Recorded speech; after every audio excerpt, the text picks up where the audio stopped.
مکانی. تو دل کر رہا ہے کہ حاضرین آپ کے مقامات کرامات سے دو تین کرامتیں عرض کرتا ہوں، پھر اس کے بعد دعا. یہ اللہ والے جو ہیں ان کا مقام کسی کے ذہن میں نہیں سما سکتا آ سکتا، کیونکہ جو قدرت ہوتی ہے اللہ کی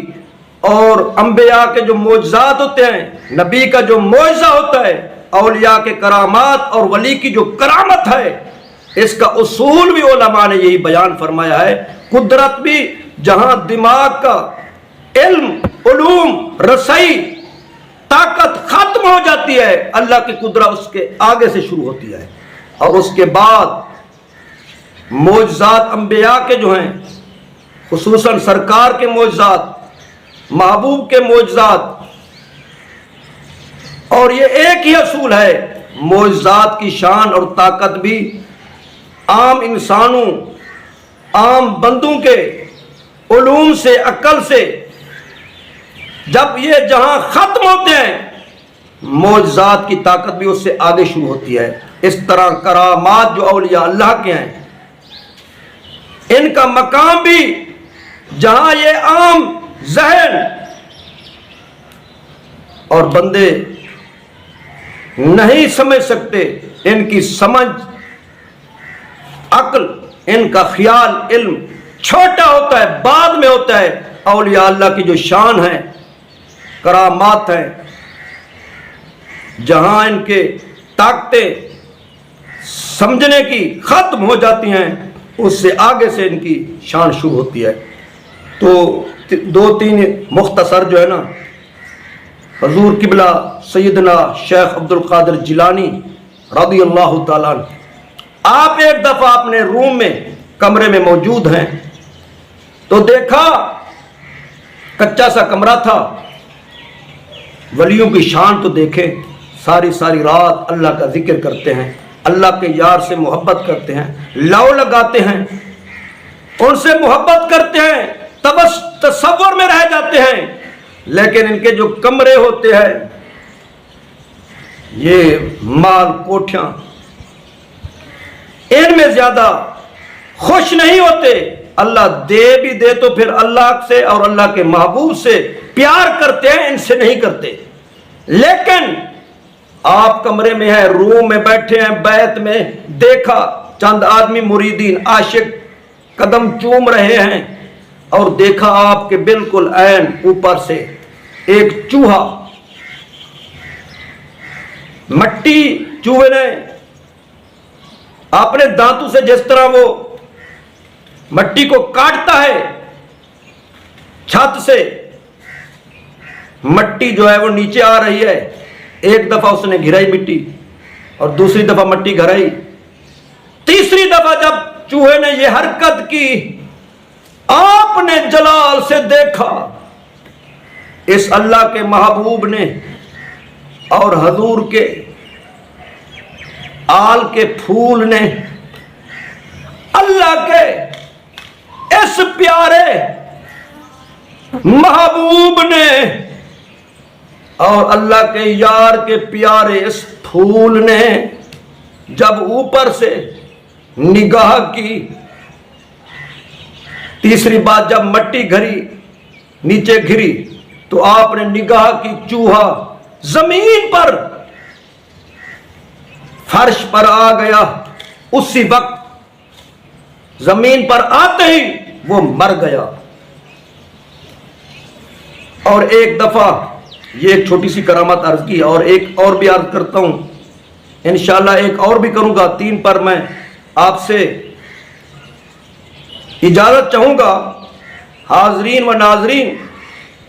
اور دعا ہے جو یہ باتیں میں عرض کر رہا ہوں، جو ان کو محبت سے سنیں اور آگے شیئر کریں، اللہ تعالیٰ ان کو تمام اولیاء اللہ کا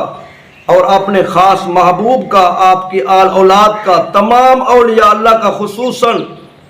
اس پیران پیر کا قرب اور فیضان ان کو بار بار آپ کا اللہ تعالیٰ نصیب فرمائے. تو حضور کے غلاموں، دوسری بات یہ ہے، ایک دفعہ آپ وضو فرما رہے تھے، آپ اپنے درس میں مدرسے کے صحن میں مریدین طلباء دیکھ رہے تھے، ان کی شانیں بہت ہیں، لوگ سجاوٹ کرتے ہیں، پتہ نہیں اس دور میں کیا کیا اپنے چہرے پر لگاتے ہیں اور کتنا فیشن کرتے ہیں، لیکن کوئی نہیں دیکھتا۔ جب یہ وضو کرتے ہیں اللہ والے ہزاروں کی تعداد میں دیکھ رہے ہیں، آپ وضو کیسے کرتے ہیں؟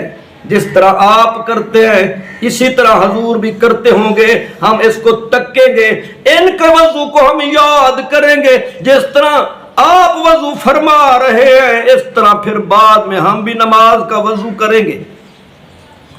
دیکھ رہے ہیں، اچانک اوپر سے پرندہ، غالباً چڑیا اوپر سے چلی، اڑ رہی تھی، پرندہ تھا، اس کو حاجت کا وقت اس کا ہوا، اس نے بیٹ کر دی، آپ کے جبہ مبارک پر بیٹ کا ذرہ آ گیا، لیکن آپ اس وقت وضو کو کامل مکمل اکمل کر گئے، وضو پورا ہو گیا تھا، لیکن جب دیکھا یہ بیٹ کا غلاظت کا گندگی کا ذرہ اوپر آ گیا، آپ نے اوپر دیکھا جو وہ فضا میں اڑ رہی تھی، پرواز کر رہی تھی چڑیا، حضور کے غلاموں آپ نے ایسے دیکھا، ابھی پورا نہ دیکھا تھا، تو کتابوں میں یہ بات تحریر کی ہوئی ہے، لکھی ہوئی ہے، ابھی آپ نے ایسے غور سے دیکھا، مکمل طور پر نہیں دیکھا، تو وہ فضا میں اڑتی ہوئی زمین پر آئی، اسی وقت مر گئی۔ تیسری بات آپ کی عرض کر رہا ہوں، آپ کو ایک دفعہ خیال ہوا، اور یہ اولیاء اللہ جو ہوتے ہیں ان کو اور کوئی کام نہیں ہوتا، پوری زندگی یا قرآن پڑھتے ہیں، یا ساری ساری رات نوافل پڑھتے ہیں، یا درود پڑھتے ہیں، یا سلام پڑھتے ہیں، یا جتنا مخلوق ہے ان کے لیے دعائیں کرتے ہیں، ان سے پیار کرتے ہیں۔ آپ کو ایک دفعہ ایسے خیال ہوا اور حکم فرمایا چند غلاموں کو، طلباء میں سے چند طالبوں کو، جو آئے میرے شاگردو، ایسے کرو، لوگوں کو بلاؤ، کافی جماعت لوگ جمع ہو گئے، آپ اللہ کی باتیں کر رہے تھے، اللہ کی شانیں کے لیے یہ محفل، یہ جلسہ بنوایا، جب ہجوم ہو گیا، لاکھوں کی تعداد مخلوق ہو گئی، جمع ہو گئے سب لوگ، مکمل جوبن پر اور بالکل جوش پر محفل تھی، محفل گرم تھی، کافی خوش ہونے والے، زیارت کرنے والے ٹھر ٹھر کے زیارت کر رہے تھے، تو ذکر میں، اللہ کی یاد میں سب کو سکون آ رہا تھا، تو اچانک بادل آ گئے، بارش ہو گئی، بارش شروع ہوئی، ابھی چند بارش کے ذرے قطرات آپ پر بھی آئے، اور جو لاکھوں کی تعداد میں تھے اللہ کا ذکر کرنے والے، اللہ کے ذاکرین، سماعت کرنے والے آپ کے غلام، وہ تھوڑا سا پریشان ہونے لگ گئے، موسم ٹھنڈا ہے، بارش بھی آ گئی ہے، کیا ہوگا، اتنا بادل آ گئے، یہ آوازیں، بادل اپنی آوازیں کس رہے ہیں، یہ تو کپڑے ہمارے گیلے ہو جائیں گے، راستے ہمارے پانی سے بھر جائیں گے، کیچڑ ہو جائے گی، جس طرح انسانوں کے دماغ میں آتا ہے، وہ ایک دوسرے کو دیکھنے لگ گئے، جماعت والے، مجلس والے، بے شمار لوگ، آپ نے ایسے اوپر دیکھا، یا اللہ یا الہی یا رب العالمین، 2-3 الفاظ کہے، یا اللہ میں نے تیرے لیے تیرے بندو کو جمع کیا، تیری یاد کو شروع کیا، تیری مرضی تو نے اپنی بارش بھیج دی ہے، یہ تو اب غور سے نہیں سنیں گے، اور اب محبت جو کر رہے تھے اس میں رکاوٹ ہو جائے گی۔ محبوب کے غلاموں، کتاب میں لکھا ہوا ہے، اب یہ باتیں ہو رہی تھی، 2-3 باتیں ہوئی، 3-4 سیکنڈ یا بارش آ رہی تھی، جس طرح اچانک بادل آئے اسی طرح اچانک چلے گئے۔ دیکھنے والے کہتے ہیں پہلے بالکل کوئی بادل نہیں تھے، کوئی امکان بارش کا نہیں تھا، لیکن سارے بادل ہٹ گئے، ایک نظر آپ نے دیکھی، یہ آپ کی نظر کا کمال ہے۔ تو ہم یہاں عرض کرتے ہیں نگاہ ولی میں نگاہ